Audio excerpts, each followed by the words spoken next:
Halo semuanya, perkenalkan nama saya Sri Devi Kristin Sinaga. Saya mahasiswi Hubungan Internasional Universitas Pariti Praja Ali Hajatnya. Kali ini saya akan membahas tentang apa itu wewenang dan kekuasaan. Nah, pada masa lampau, pendekatan sosiologis terhadap kekuasaan biasanya dilakukan dalam kerangka pembahasan mengenai pengendalian sosial. Yang mana pembahasan ini ternyata memuat keterbatasan tertentu. Pengendalian seringkali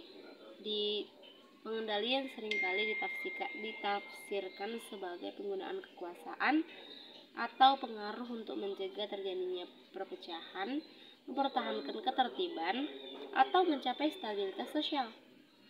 Pembahasan pengendalian sosial biasanya terbatas pada orientasi terhadap masa depan dan masa kini, yang mana kekuasaan itu lebih relevan bagi masa depan sebagai suatu konsep yang mempunyai kualitas dinamis. Dalam konteks sosiologi, kekuasaan dan wewenang adalah gejala kemasyarakatan yang umum sifatnya, di mana dan pada bentuk masyarakat, bagaimanapun gejala ini selalu timbul. Namun yang lebih perlu digarisbawahi di sini bahwa sosiologi itu selalu memandang netral dari seperangkat gejala-gejala sosial yang menjadi objek perhatiannya. Netral yang dalam arti tidak menilai suatu gejala itu baik atau buruk yang ada dalam setiap masyarakat. Namun bukan berarti bahwa kekuasaan dapat dibagi rata pada semua anggota masyarakat.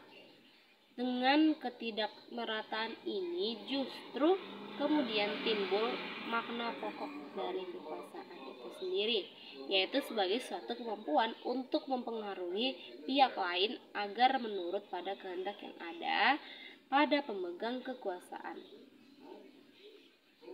Nah, pengertian wewenang ini timbul pada waktu masyarakat mulai mengatur pembagian kekuasaan dan menentukan penggunaannya.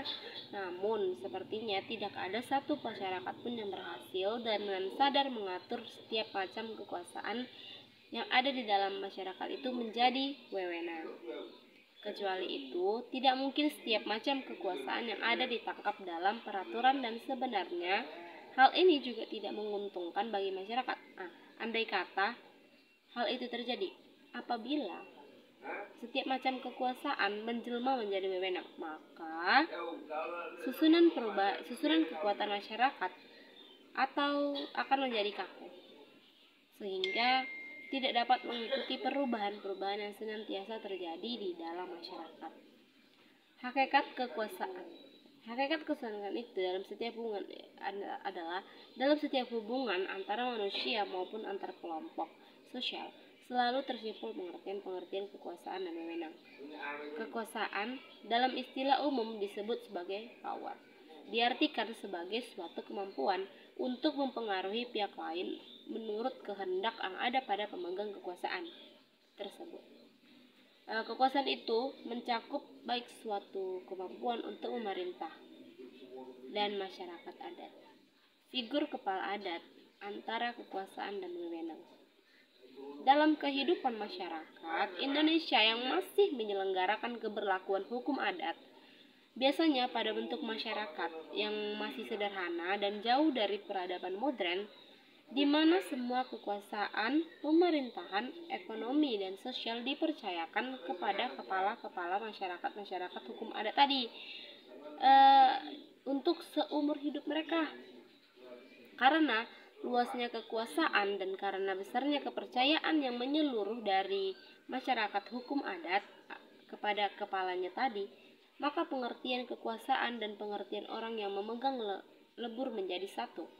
Dalam masyarakat seperti ini, angkanya sukar untuk membedakan batas-batas antara kekuasaan, juga untuk memberikan keputusan-keputusan yang secara langsung maupun tidak langsung akan mempengaruhi tindakan-tindakan yang secara langsung maupun tidak langsung akan mempengaruhi tindakan lainnya.